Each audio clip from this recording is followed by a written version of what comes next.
Well, what's up, everybody? Welcome to the Jim and Stu Show, the pre-show for the Sales Copywriting and Content Marketing Hacks podcast. I'm Jim Edwards, of course, because it says so right there below my name, along with my trusty co-host. Hey. Oh, wait. And our podcast producer, Stu Smith. Hey. So, Stu, you had something interesting happen to you in the last week. Had a little bit of empty going on. How life change. My youngest is now in college, living at college. The good news is he's only like 30 minutes away, so it's if I need to go see him, I can. So easy day. So have you gone to see him since you dropped him off yet? I have not. Oh, so wow. It has been a week tomorrow. So oh, wow. You going to go work out with him soon? Yeah, eventually, once he figures out his schedule and stuff, and I'm letting him try to figure all that out. Has he got all his classes and everything lined up? Have they started classes? Yeah, he's in his third day of classes. Okay. So is he taking the basics? Oh yeah, just the basics. Nothing earth shattering. Econ, English, psychology. The basics. Yeah. So it's funny. I remember my freshman year. My first semester, I didn't do that, and I paid for it for the next 4 years because I was like, okay, I'm just going to ease into this. It's that old thing, like, how do you prepare for a kick in the nuts? So, yeah, I took the physics of music. I took Chinese comparative literature, history 201, which was American history, and I can't remember what else. I took, and I was an art. I had like 13 credits my first semester, and that was a big mistake. You can't just ease into something. You just need to get in there and get going with it. It's I was saving something for later, so I ended up having my senior year. I took 18 credits and 19 credits. Yeah, that's a little harsh. Hit me at the end. I couldn't hang and ended up failing my last class, so I got to graduation with 119 out of 120 credits and got to go to summer school. Yay. Oof. Man, you know what? I still have nightmares about that one occurring. Like I slept through a class that I didn't know was, that I had and I didn't graduate. But I still have that nightmare. Have you ever had, you have the one where it's not you just slept through the class, but you have a final in a class that you never went to all semester? And it's like, oh my God. I mean, I know when I'm overloading myself because I start having that dream. That's the dream that starts popping up, and it's yeah, that one sucks. Yeah, I hate that dream. I mean, I wound up having it so much at one point that I just put my diploma in my bedroom. So when I wake up, I can look at my diploma. I'm like, okay, I did graduate. Okay, good. I can go back to sleep. Do you ever have bad dreams about buds or anything like that? Or no, I don't have any. Other than I have to do it again. That's a bad one. Like some reason I'm back at like age 50 and I have to go through it again. Nice. That would be awesome. A lot of fun. So what are we talking about today? Well, I pulled a question from the Sales Copywriting Content Marketing Hacks Facebook group, which is, by the way, over 20,000 like-minded people that you should join if you are not a member yet. Hey, well said, Steve. Highly recommend it. I mean, I learned so much from there. I mean, people giving good advice, and it's free advice. Ask a question and you might get a pretty good answer. Might get some bad ones too, but I get some good ones. But this one is a good one. This is a good question. Jay asks, I'm learning how to write copy for parents to sell coaching for their teens.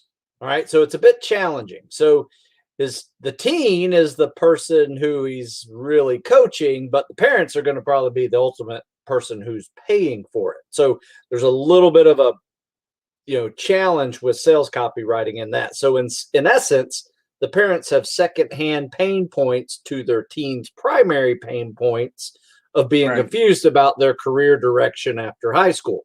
I totally get this because I got a 18-year-old kid right now.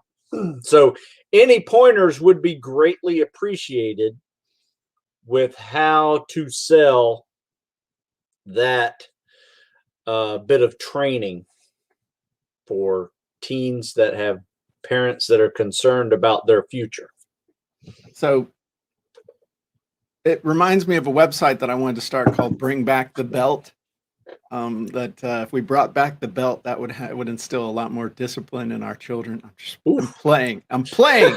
See, this is why I'll never be able to run for public office. You know, Jim Edwards in a thing. Bring back the belt. He's into violence against kids. He's done. Yeah.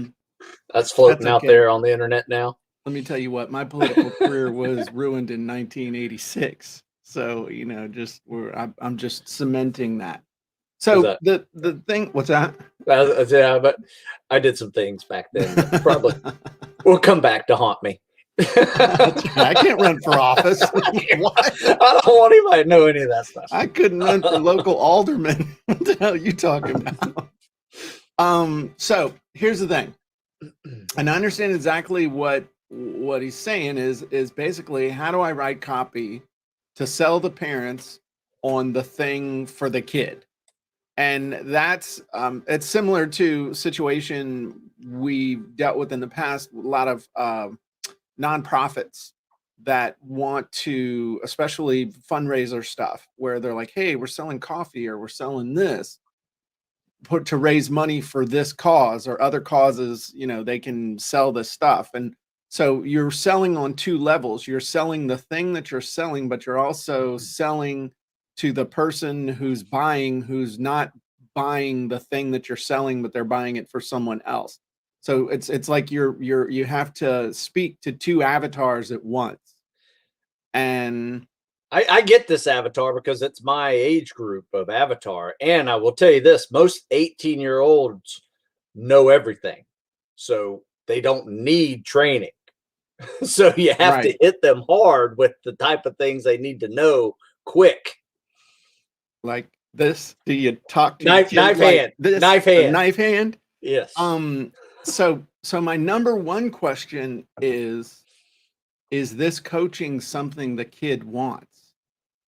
Because if it's not something the kid wants, that's going to be tough, because then what you're going to have to do is sell the parents on the training for the kid. And then you're going to have to train the parents on how to sell the kid on the training. Does this making sense? So you can sell the parents on it. And by the way, as an aside, this doesn't get any better, Stu, because at some point, you've got good looking kids. So at some point, someone will latch onto them and they're going to have kids and you're going to have grandkids, and it repeats itself. And so you don't have any control over the kid, but you have twice the empathy, and it's harder with grandkids than it is with kids. So, but I digress. So what you need to do, number one, is ask, does the kid want the training?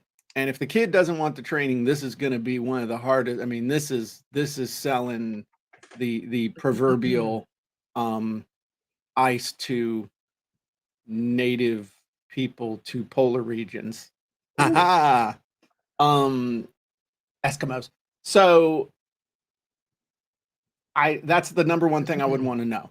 And if the kids don't want it, or if it's something they don't see as necessary, you're wasting your time. You're part of your sales copy literally has to be selling the parents on how to sell the kid, or training the parents on how to sell the kid. If the kid does want it, then the question becomes, who is the initiator? Is the kid the one who's going to go to the parents and try and sell the parents on paying for the training for the kid? In which case it's reversed. You've got to sell the kid and then train the kid on how to talk to the parents. It's a lot like some of these ads for the military that I'm seeing now. We've gotten past some of this woke weird stuff that they've been doing And now we're getting to the, showing the kid doing a cool military job and then teaching the kid how to talk to the parents about, hey, I want to go in the military. I fully support that, but that's exactly what I'm talking about. It's selling the kid, and then it's training the kid on how to talk to the parents. Yeah. So I think that's, Vicky's in New Orleans. I hope you're okay. I'm glad you stocked up on coffee and TP as well. I'm glad you're alive and got coffee and TP and a generator, Vicky. You're better off than a lot of people. See, our COVID advice works for hurricanes too, Stu. Mm. Do you know that? I hope you got some food there too. Any Vicky. disaster. Because eating toilet paper sucks. Yeah. Clean water too. Yeah, and clean water. So I think that's the biggest thing is number one, who are you selling to? You selling to the parent, you're selling to the kid. Whichever one you're selling to, you've got to sell them on the training. Then you've got to teach them how to sell the other one on the need for the training and why it's a good idea. Well, let's do this, Jim. Let's do it the way we always do. Hook story offer. Hook story offer. How are you going to do this? I don't know what the topic is. You got to tell me who the target audience is. I can yank this stuff out of my nether regions, but come on. Hook story offer. You are talking to my son who doesn't know what he wants to do in college. He got into college and now he's just sitting there like, well, I'm going to take some classes. I'll figure it out. I told him this. I said, you're likely to change your mind 2 or 3 times. So don't think you have to have an answer at 18 years old on what you want to do. So that's kind of where I left him. So let's just figure this out. And so you're trying to sell this coaching on how to figure out what you want to be when you grow up. Yeah. Yeah. The problem is that I don't know that yet myself. How the hell am I going to expect some kid to know what to do? Hook story offer. Come on. What pain points do you have when you don't know what you're going to do? Crap. I'm putting you on the spot. I know it. Because you're a genius at this. That's why we're all here. Oh my God. Okay, so I would say that we're gonna do this. We're gonna do an abbreviated version of this. I'm gonna cheat because I actually taught this yesterday. So I'm gonna pull up a thing. I've got a little 9 pointer instead of the full one. Here we go. So, all right. Who's our ideal customer? Are we going after the kid or are we going after the parent? I say go after the kid. Okay, so let the kid talk the parent into it. So my target audience is a teenage, a college age kid. Yeah. Okay, college age kid. Their ideal customer, their ideal identity is they want to be a successful, happy grown up. I mean, when we were kids back in the 80s, early 90s, everybody wanted to be rich, Gordon Gekko, Charlie Sheen, Wall Street, all that stuff. And that's what I wanted. I wanted to wear the $500 suits and just look cool with the slick. I just want to fly jets and be like Top Gun. That was cool. Okay.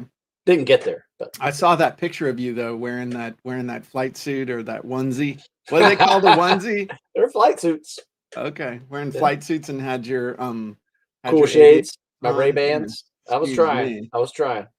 So what's your ideal customer's main keyword focus? So what are these kids focused on right now? They're focused on graduating college right now they're focused on graduating college. And figuring out Okay. Graduating college, figuring out the job.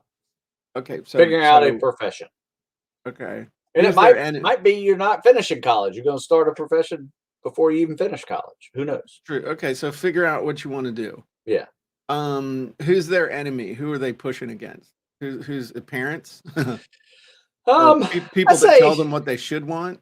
Yeah, I think yes. People norms. Everybody says, "Yeah, go join corporate America." Right. Whatever. Yeah, and that. Okay, so. Then the big result they want to do is they just want to be happy. And what do kids want now? When we were kids, I wanted to be rich. I mean, I wanted to make money and drive a car and own a house and live that whole Wall Street lifestyle thing. Yeah. What do kids want now? I don't think that has changed necessarily. Depends on the kid you're talking to. Little potheads just want to sit around and do Well, edibles and play we had PlayStation. potheads in the 80s, if I recall. They would. Yes, you could smell them in English class. Okay, so just want to be happy and successful. Yeah. And then, okay, pain you want to eliminate is without struggling to figure out what you want to do with your life. There you go. Okay. And we sell coaching. And how fast can we get the little darlings results? 1 month. Holy crap. Yeah, you will figure out what you want to do in 1 month. 1 month of training. So the hook would be, attention college students, how to figure out what you want to do with your life without struggling or being forced to do something you don't want to do, or how to figure out what you want to do with your life so you can avoid spending the next 20 or 30 years doing something you hate. How's that? That's Is that good. better? That's good pain point. Yeah, I like that. Okay. So I like that. How to figure out what you want to do with your life so you can avoid spending the next 50 years doing something you hate. I actually like that a lot. Yeah. So let me tell you a quick story. Let me tell you a quick story about two friends named Bill and Bob. Mary. I'm going to tell you about two siblings named Will and Mary. Ooh, I like it. Mary went off to college and knew exactly what she wanted to do from the day she started. She wanted to be an engineer, and that's all she ever dreamed of being. Every class she took built towards that dream of being an engineer. Every summer job she had built toward that dream of being an engineer. She lived, breathed, worked, and it was like she was born knowing exactly what she wanted to do. Will, on the other hand, constantly changed his mind about what he wanted to be. For a while, he thought he wanted to be a video game programmer. Then he wanted to be an FBI agent. Then when he got to college, he didn't know what he wanted to do. And he was under a lot of pressure from friends and even a few family members to figure out what he wanted to do. But his dad, who was a coach by trade, told him some excellent advice. Son, you're probably going to change your mind at least 2 or 3 times about your major, and you may end up majoring in something that you never, ever actually use in the real world. The most important thing you can do right now is learn how to learn and learn how to think. Because what the world needs is not more drones, but more people who can think on their feet and solve problems in real time. So Will thought that was great advice, but he was still concerned about whether or not he was going to be a success in life. Then he discovered coaching by Jim Edwards, the most amazing parent coach who never actually had biological children of his own, but spent 30 years raising other people's kids, which gave him much better perspective on what the little rats should be doing. And okay, so that's the hook. That's the story. I'd use the tale of two kids, and you know the great news is that both of them ended up happy. But Mary's happy. She's driving off in her Miata or whatever, and she's happy. But Will needs some help. He needs some coaching. He needs to figure out not exactly what he's going to do, but in other words, I wouldn't say we need to. I don't think the offer is, hey, I'm going to help you figure out what you want to do because it's going to change. I want to help these kids figure out how to think for themselves and how to recognize opportunity and be able to use opportunity and to use their creativity in order to the word that I want to use is exploit opportunity, but it's not it. But to identify your skills and then figure out how you can use those skills to add value to the world, whether it's in a corporate setting or your own business or whatever.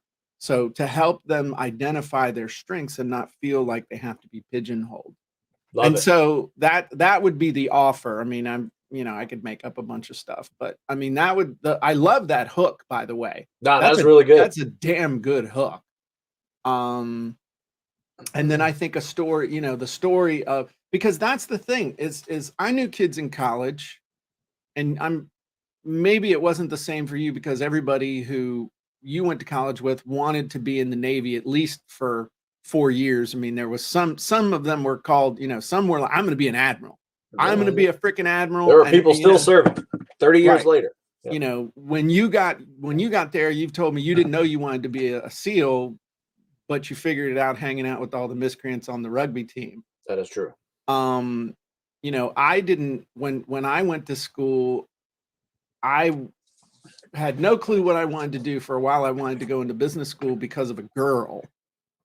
And then the girl didn't work out and I sucked at the business school and they threw me out. And so I loved history. So I said, you know what, I'll do history. And then I took some public speaking classes and I loved that, but you couldn't major in public speaking. They didn't offer it. So I just got a degree in history. Nice. So, I mean, I don't think that kids need to know. You don't have to know what you want to do when you're 18. If you look at what we do now, Stu, it didn't exist. It wasn't a career path. But if you also look at it, I mean, these kids that say, oh, I want to be an influencer. You know, that's like buying a scratcher and saying, this is my retirement program. Yeah. You know, it's luck. People that try, I'm going to teach you how to do viral videos because I make viral videos. No, you somehow got lucky and had the right combination of everything and can do viral videos. But show me how many people you have ever helped to create a true viral video, let alone do it consistently. And the helium comes out of that balloon real fast. You know, that's an interesting point. I got called an influencer the other day, and I wrote an article about it. I said, I'm a coach. I've been a coach for over 25 years. Right. Right. And this is what I do. The methods in which I do it have evolved.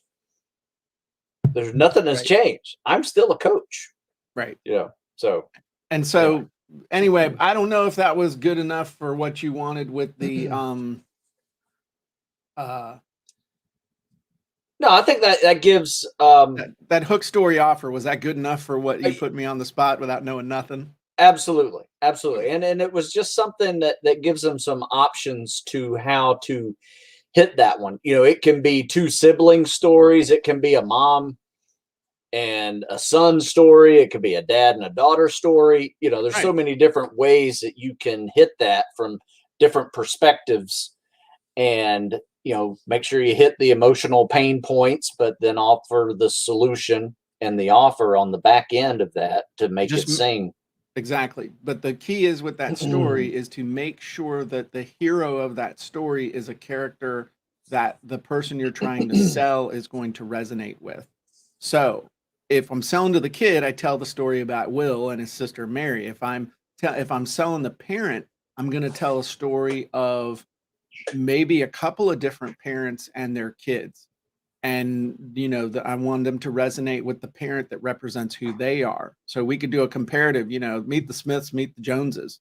You know, the Smiths, the Joneses, their kid knew exactly what they wanted to do. They'd been programming the kid since an early age. You know, you can actually make it look like they programmed the kid and we're setting the kid up to be unhappy by forcing them to, absolutely. You know, you're going to be a doctor, you're going to be a doctor, you're going to be a doctor. And the kid ends up being a doctor and then dies of heart disease at 45. And then the Smiths were like, hey, you know, we love our kid and we want him to be happy. We want him to be successful. And so, and then you talk about the conversation that Mr. Smith had with his son, Will, and how Will ended up better off than the other kid because he was happy. Now, something here, Pete made a comment. He said, my 23-year-old told me there's more to life than work. That's a kid that needs to get smacked upside the head. He's not wrong, but he's not right, because when people say there's more to life than work, it's because they haven't found their calling. Yeah. And when you found your calling, I believe a successful life comes down to adding value to the world by leaving the world a better place than where you found it. And you have to add value to the world in order to be able to have lived a life well lived. You have to make people better. You have to be a good leader of your family. You have to add value to the community. You have to add value in your chosen area of profession. Otherwise, but that's what matters. Yeah. Work. Yes. There's more to life than having a job, because having a job sucks. Yeah. That's why when I quit or got fired from 7 different jobs when I graduated from college, simply because I was like, hell no. Life is too short. I didn't survive all the childhood cancer crap and all the other stuff to sit here and have someone bleed my life from me, treating me like crap. I'm like, whatever. I'll go drive for Domino's, drive around smoking cigarettes and drinking Diet Coke. I was in bad shape. So yeah, there is more to life than work, but that most people use that as the rally cry of I'm gonna be a hipster with one of those man buns and be a barista and talk about how I can't use my degree in women's studies, So, Leslie says my 20-year-old grandson wants to be rich and then buy a Tesla for himself and me. Well, I think you've done a great job of raising the kid to love you if he wants to buy you a Tesla. Now he needs to figure out how he's going to add massive value to the world so he'd be able to pay cash for the Tesla for him and grandma and buy his mama a house. How are you going to add value to the world? And by the way, did you know that the vast majority of people think that the only way they're ever going to get rich in life is to either win the lottery or win a lawsuit? That's how most people believe they're going to get rich. Ouch. You believe that? I mean, I guess that's two ways to do it. There you go.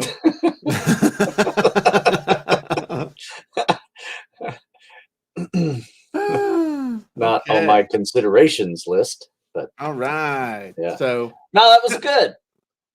That was a good answer to that question, Jim. I'm very impressed, as always. Yeah, hipster with a man bun and a degree in women's studies who's irritated that and $50,000 in debt with student debt with a degree in women's studies or men's studies or something equally great. And what am I saying? I got a degree in history. If I hadn't been drunk the whole month of March my senior year, which contributed to me having to go to summer school, I could have a minor either in Chinese comparative literature or South American archaeology. Hello. Yeah. I did political science and Russian language, and I haven't used either one since. You did what? Political science and Russian language. You spoke Russian? 4 years took Russian language. Yeah, I was actually pretty good at it. I haven't looked at it. I can read it, but it's hard to hear it and decipher what they're saying. I might pick up a word out of a sentence or two. Those I got. Dude, but you could have been you could have been like in a Tom Clancy novel. Navy SEAL, you could have gone to work for the CIA. That was the plan. Russian stuff and that was the plan. And then, whatever happened in the 90s with Russia just, turned that political science into a history degree, because nobody cared about Russia in the 90s. I love when you say, when the hell did the communists become our friends? When did that become okay? Yeah. That's funny. So I could see, oh man, instead of Jack Reacher, it'd be Stu Smith. Those are good shows, though.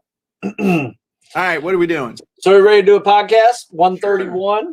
Yeah, I don't know what the hell we're talking about. Transition into it. That's all right. I'll prompt you properly. All right. 3, 2, 1. Hey everybody, Jim Edwards here. Welcome back to the Sales Copywriting and Content Marketing Hacks podcast. I'm your host, along with my trusty co-host and podcast producer, Mr. Stu Smith. Welcome, Stu. Hey, Jim. Stu, this is episode 131. Can you believe it? We've done 130 podcasts before this one. We're moving right along. We are going to get this figured out at some point. So today, we're going to be talking about KISS PQR2. My goodness, this sounds like something that could detonate at any moment. Yeah, you know what? I loved your Keep It Simple Jim's Gym this week, and just pulled it out. Like you went the Keep It Simple, KISS principle, but there's some easy acronyms in there, and I wanted to pull another one out of Copywriting Secrets, which is PQR2, which means problem, question, roadblocks, results. Yes, that's actually from page 66 in my book. Just saying. If you don't have a copy of Copywriting Secrets, you can get a free copy at copywritingsecrets.com. All I ask is you just pay a small shipping and handling. Limited quantities available. Go ahead. What? Yeah. So I figure we just talk about a situation where there is a problem and you figure out a way to work through them using the keep it simple method. Oh, wow. Okay. Yeah. Well, that sounds great. Why don't you kick us off with what your thoughts are and what you'd like to talk about that? Well, I was going to open that up to comment sections, kind of Oh. problems people are having if they're having problems. Okay. Maybe it's a problem with not getting enough social media followers. Like they have a good email list, but they don't have. They're trying to transition into social media and trying to build up their following there through multiple platforms. Okay. What would you suggest with the keep it simple solution? The problem is you're trying to grow your media traffic. Right. Yeah, I And think, well, first let's Yeah. establish kind of the framework for what is our default for anything as far as when confronted with a problem. And different people have different models for dealing with problems. Some people say, okay, I got a problem. I'm going to need to spend money to solve this. There are a lot of people that do that, and a lot of businesses do that. Like, hey, we got a problem. Let's throw money at it. It'll go away. The government does that too. Sure. So I don't do that because I was poor. And so You know what I got do? money now, and I like keeping my money. I go to YouTube and I state my problem in there and see if somebody has created a nice little video on how to get through that problem. Well, it's funny, Stu, because I do the same thing. I go to the Google or I go to Facebook or not Facebook or YouTube and I put it in. I'm gonna give you two examples. All right, just real quick. And by the way, the simplest solution to your problem is often the best. The more complicated and expensive the solution is, the less likely you are to actually implement it. And so I'll give you a quick example. As you know, Stu, I have gotten into fishing. I have more fishing lures than I have sense. And the problem is that where I live, we have tons and tons and tons and tons and tons and tons and tons and tons of seagrass. When the seagrass is out, literally washing up on the beach, it looks like somebody mowed their lawn on my beach. It's terrible. And you cast out, reel in,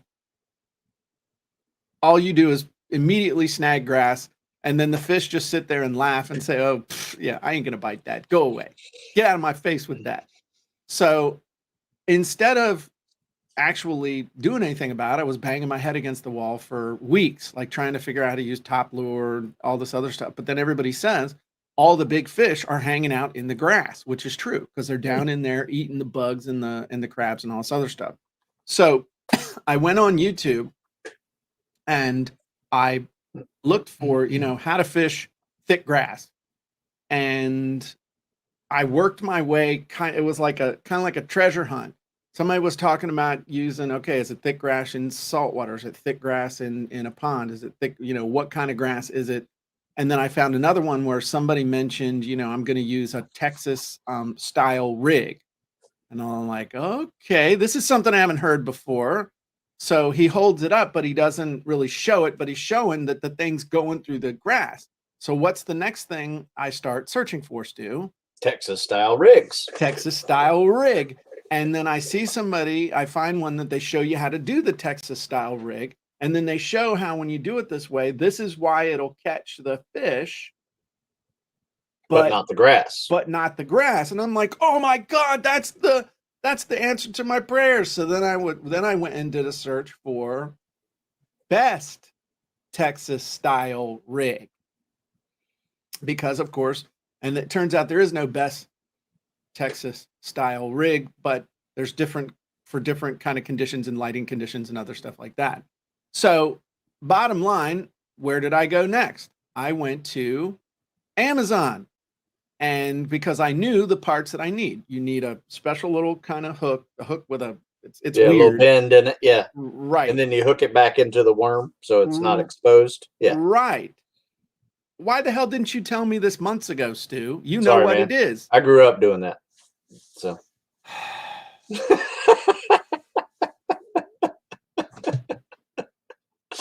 what friends are for. Should ask Keep me. smiling. I didn't know you knew, because your one sentence bio says I'm the spec ops coach that kids come to for not fishing advice. That's true. You have never once posted a picture of you, a future frogman, or, you know, weightlifting or baseball. Never once have I seen a picture with you with a fishing pole in your hand. Just saying. Yeah, that's a Okay. good point. Okay. So anyway, I got all this stuff coming, and my faith that I may actually be able to catch a fish off my dock or out there has actually been reignited. So I'm feeling good. So the thing is, though, I'm not looking for electronic lures. This is like the simplest thing you can do. It's a rubber worm. Yeah, little With- bass worm and with a hook into it. Yeah. With the hook into it, and then the key is that when it bites it, then it unhooks the thing, and then it's like, there you go, Charlie Tuna. So I think that's the if I could say one thing that would stick with people, would be find and seek the simplest solution first and work the heck out of that before you start getting more and more and more and more complicated. So people ask me, hey, how do you do the green screen stuff? Or how do you do Mr. Pickles? And how do you do all this other stuff? And my response is, well, have you done several hundred videos already with just you figuring out how to deliver content in a good way that gets people to pay attention?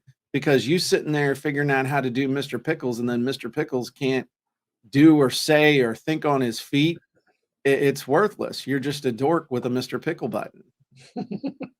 You know, it's true. So that's for me, the simplest solution is always the best one, and not necessarily one that you have to pay for. So what are your thoughts just on solving problems other than going to YouTube? Or is that pretty much that's your default thing? I don't know how to do this. I got to fix the toilet. Let me go to YouTube. That is my default. I have replaced toilets. I have replaced air conditioning units in my car. I have fixed my riding lawnmower that's 20 years old, all from YouTube videos, and saved hundreds, maybe even thousands of dollars. You replaced three. the AC in your Highlander? I did. Oh my God, I'm impressed. Yeah, just the inside the dash part. Okay. Because the dash needed some soldering, so it just showed me how to solder two wires that were because it wouldn't turn on because it just needed some wires got clipped off or something.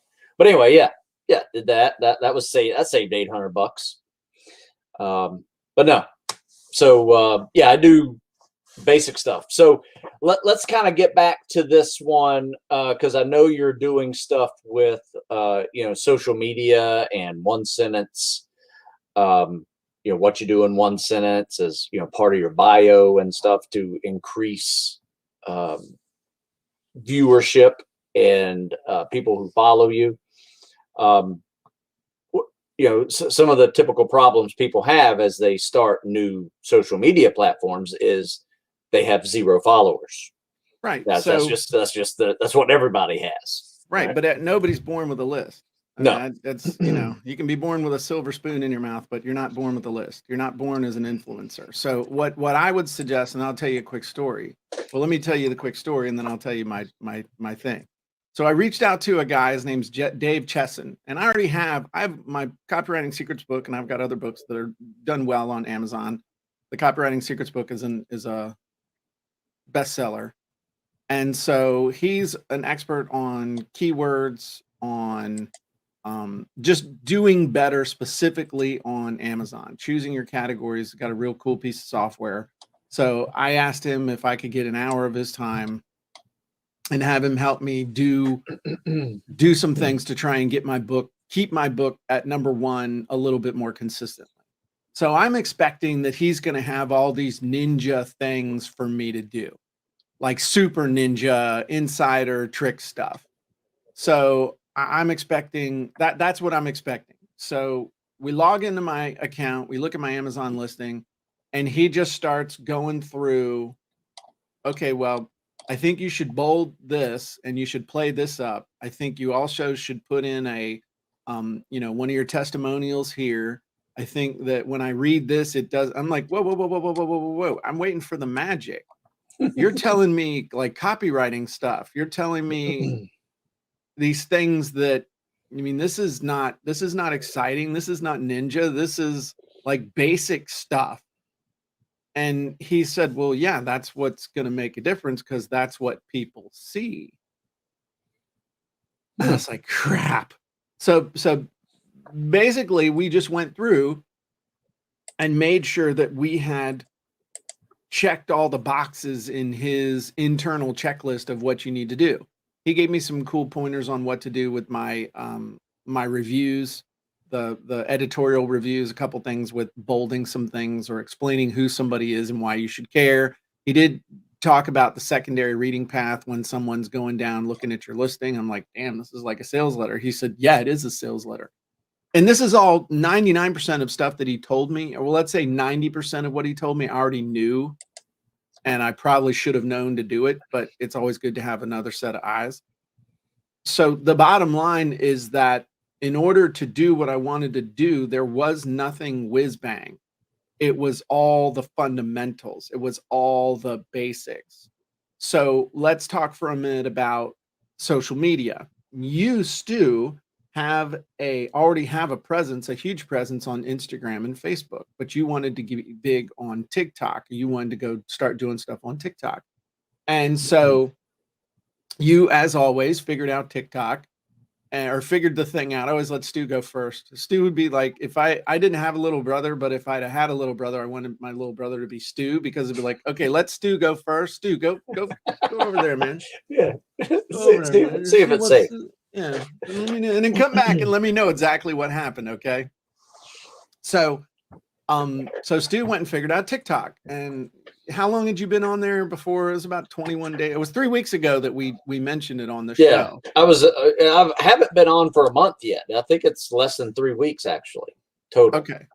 So, but you weren't getting as many. You were like, hey, it's a little slow and it's working. And apparently you were getting comments by little troll 12-year-olds on the swim team and stuff, which you didn't mention when we talked about it. And the first thing that I noticed when we pulled up your TikTok thing, you're like, hey, look at my videos. Look at my videos. This is what I'm doing. I'm like, hey, your bio there kind of sucks there, Scooter.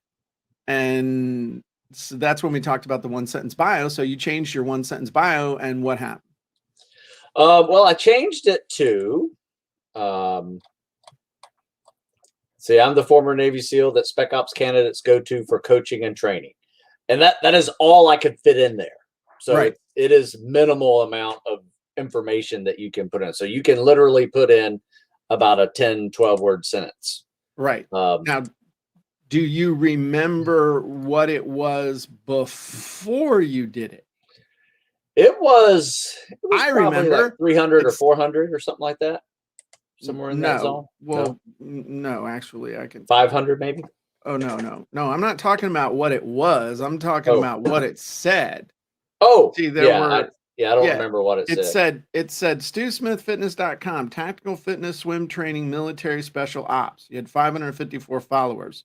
Oh, okay. 19 days later, you had 2,450. I think you're probably up over 2,500 now. You should be. Yeah, 2,560 now. Okay, so 100 since yesterday. Yes. And you changed it to, I'm the former Navy SEAL that Spec Ops candidates go to for coaching and training. And I asked you, how significant you thought that one sentence was, and you said it was significant, and it has reduced swimming trolls, 12-year-old kids who are on swim teams being stupid. Yes, which is strong language for Stu Smith. So, well, we're not the best swimmers, and we know it. I mean, we're land athletes that are just trying to learn how to swim, and then you got competitive swimmers that are laughing at you and saying stuff. But with that one-word sentence, they quit. They quit doing it. They're like, oh, okay, well, yeah, this isn't competitive swimming. So you had a 1-2 punch though of an increase in the rate of subscription and a decrease in the rate of BS. Yes. Just with understanding of one fundamental. And on social media, one of the most important things that you have is the one sentence or the one little paragraph or the 144 characters or the 60 characters or the 300 characters, depending on the platform. It's whatever they'll let you have. I'll show you one other one too, just as an example. When we did this with my with my group, with the sales, copywriting, content marketing hacks group, I'll show it real quick. When we changed beforehand, I don't even know what the hell it said, but this is how much space they give you on Facebook. So on the Facebook group, it's, need better sales messages no matter what you sell, want more traffic, visibility, and subscribers from your content marketing. So I got 2 question hooks right there. And then we help people just like you go from blank screen to compelling content and money-making sales messages at the push of a button, no experience required. And actually this is hook story offer. This is hook story offer. If you look, I got 2 hooks. I got the story, which we help people. And then the offer is get your free copy of Copywriting Secrets here. But also it's on there for that's the description of the freaking group. And then if you go over and look at my page where the vast majority of people are funneling through from, then it basically, it's even simpler. It says, and I don't have it memorized, but here we go. Here's my 1-sentence intro. From blank page to compelling sales copy at the push of a button. Join my group. Hey. Okay. And so that's how we popped up over, now we're up over almost 24,000 members. So before we did this, it was 2,000 members. When we did this, it's 24,000 members. Am I saying this is the only thing? No. Is it a huge contributor? Absolutely. But there's a whole bunch of other stuff that goes along with that too. If you want to be able to increase your social media following and stuff, you can't just occasionally go out and do some posting. You can't occasionally go out and answer some questions. You have to consistently every single day do something to add value to the world. I would suggest doing it for about an hour every day. Just how much value can you contribute to the world? But you don't, it's where a lot of people fall short is they create the value, but they don't share the value. And it's the same thing as paying money for a billboard and then hiding it in your basement. Doesn't do you any good. There's 3 parts of content marketing: ideation, coming up with cool ideas consistently; creation, which is creating the value consistently; and then promotion, which is putting the value out there in front of the right eyeballs consistently. If you're missing one of those 3, typically that's where it's not going to work. So you can't create great content if you can't come up with consistent ideas.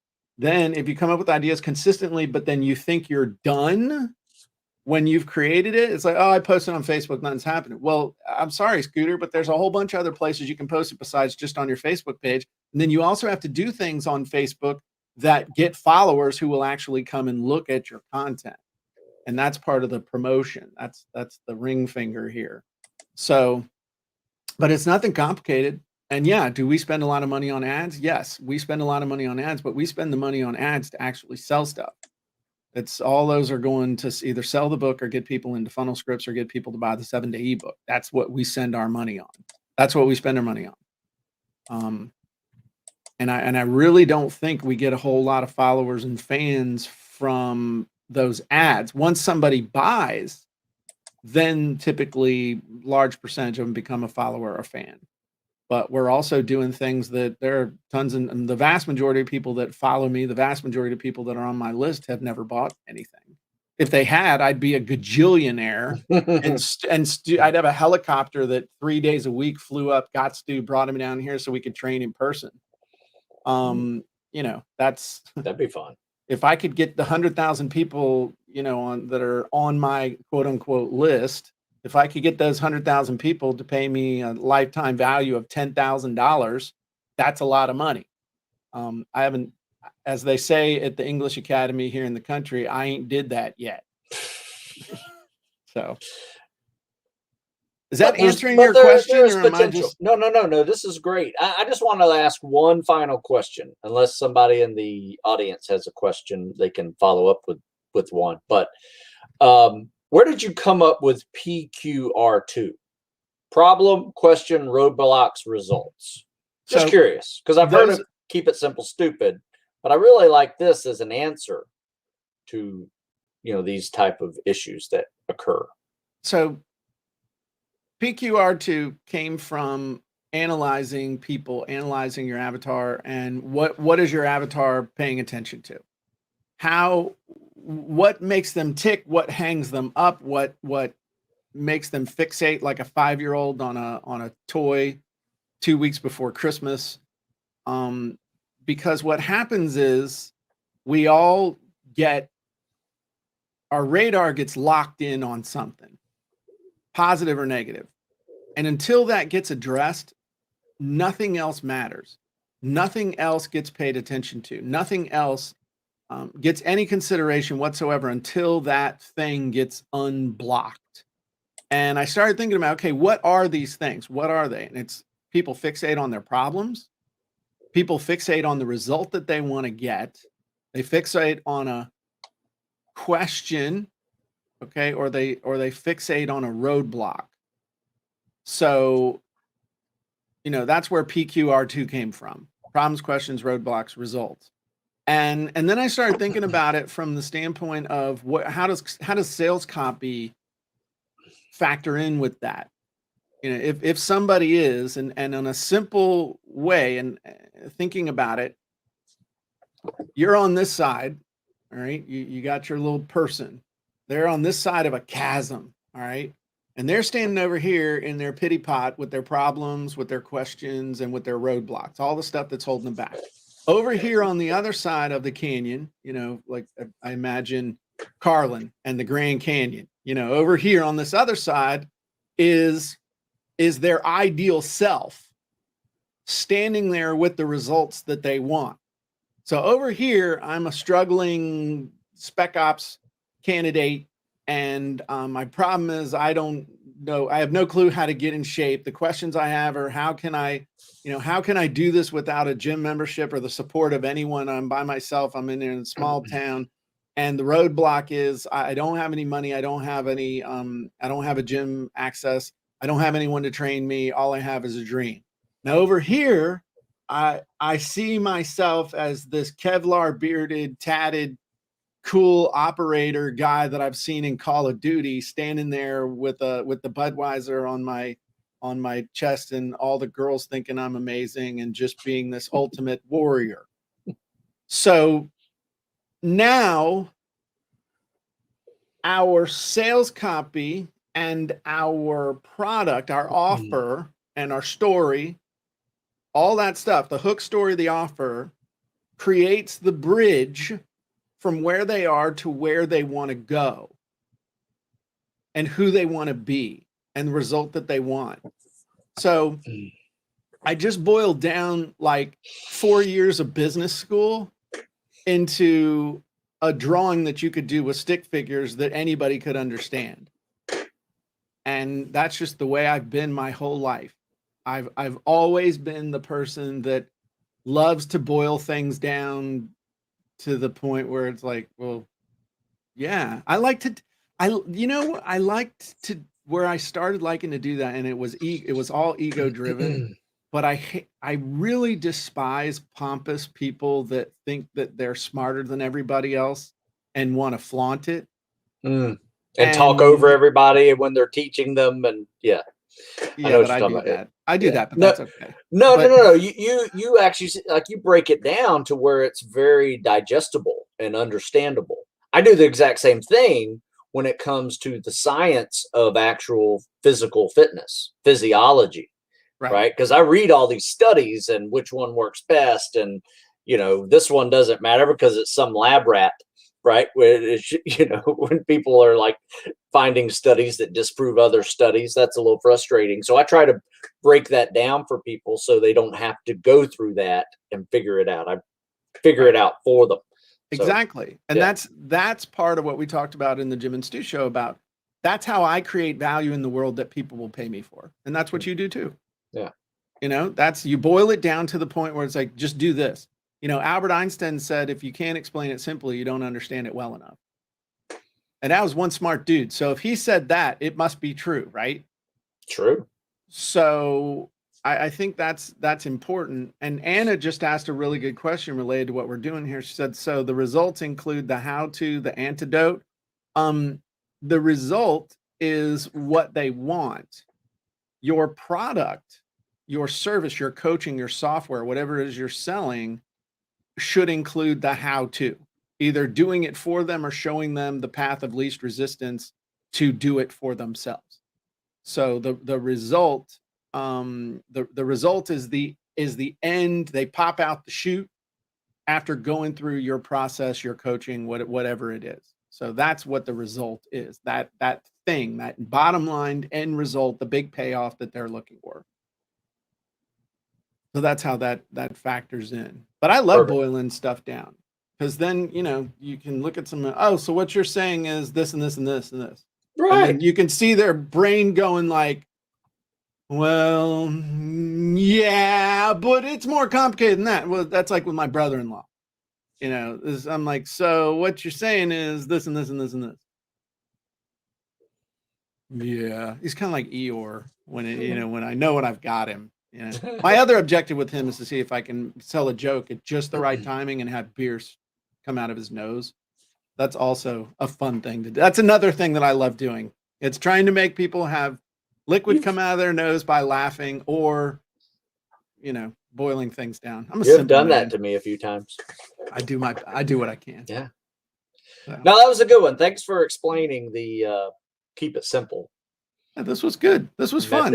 And it was a good Jim's Gym. If you guys have not seen it, you guys should check it out. It's on the Facebook group's page, and also on the, where is it? Where else is it, Jim? Where do you keep your Jim's Gyms videos? My Jim's Gems videos are primarily available on Facebook. Let's see if Nancy has been putting them on the blog. Show you how well I keep track of everything. Oh, they're also on my blog. So you can go to the JimEdwardsMethod.com/blog. Carlin said, did I miss something? When or where are you giving that? What I do in one sentence presentation? Actually, that was a presentation that I did for the John Maxwell Program Advisors yesterday. So that was something I haven't done for anybody else, but I will probably do that at some point for the Jim Edwards Method Premium folks. So good question. Yep. I think we talked about the one sentence wizard last week. Yeah, absolutely. Yeah. Or 3 weeks ago. Yeah, it was part of our show. Yeah. Yeah. Cool. Anything else interesting going on? No, just working on a few things. Things are going well with some videos that I've licensed. I've created a licensing agreement with a company that wants to use my videos that I've already made, which is really nice. Does that feel like cheating? Pay me for that. I think that's really cool. I think that's great, man. Yeah. You know, one of the things, and I just as an aside, just like what you're saying here, you know, somebody's licensing this stuff from you. I think a lot of people miss opportunities with stuff they've already done, especially creative people like us. We're like, oh, I did that once. Well, okay, you can do it again. And you can do it again. And so I've started going back, instead of reinventing the wheel every time I got to make a presentation or something. I'm going back through my archives and finding where I've taught a class before, and then seeing how I can adapt or improve. And I'm having a lot more fun, and I'm adding a lot more value by, instead of starting over from scratch every time, finding finding something I already did and making it better. Nice. And that's inspiring me to think maybe I should be paying a little bit more attention to, instead of flitting from flower to flower to flower to flower, tend the garden. Yeah. Tend a smaller garden a little bit better. I tell you what that helps you do is it helps you stay in your lane, because a lot of times new things can pop up that take you out of your lane and expertise sometimes. Yeah. And sometimes they're worth the effort, but sometimes they're not. And, you know, like for instance, I have a company that's turning my ebooks into apps, because I think that is worth the effort to take it to another level of media formatting, right? It's just, there's probably going to be a generation that only uses apps. They're not going to use books or downloadable PDFs on their desktop, right? It's going to be on their phone. So it seems like a logical progression. There's another company that wanted me to sell supplements on my website. And I'm like, yeah, that's not really my lane. I don't really talk about supplements. I don't use them. I might take some vitamins, so that is not in my lane. I don't teach shooting. I don't, there's a lot of stuff that I don't do in the tactical world or the fitness world that I could, but I have focused on my niche and kept it really tight. And that has enabled me to last over 20 years in this business where a lot of people do not. Right. Yeah. I think that's called mastery. Yeah. So awesome. All right. Well, if you're not a member of the Sales Copywriting Content Marketing Hacks group on Facebook, you should be. Go on Facebook, do a quick search for Sales Copywriting and Content Marketing Hacks, and you will find us. If you agree not to be a dork, we'll let you in for free. And what's that boiling his head? You got to answer 4 questions. Blah, blah, blah. No, don't be a dork and be nice, and we'll let you in. If you want to get in shape, where should you go, Stu? StuSmithFitness.com. That's right. And Easy day. If you want to create all kinds of cool stuff and do all kinds of cool stuff and be a cool human being, head on over to thejimedwardsmethod.com. You can check out our blog. You can check out our premium membership and all kinds of other goodies. So I'm Jim Edwards. Stu Smith. Everybody have a great day, and we'll see you next time on the Sales Copywriting Content Marketing Hacks podcast.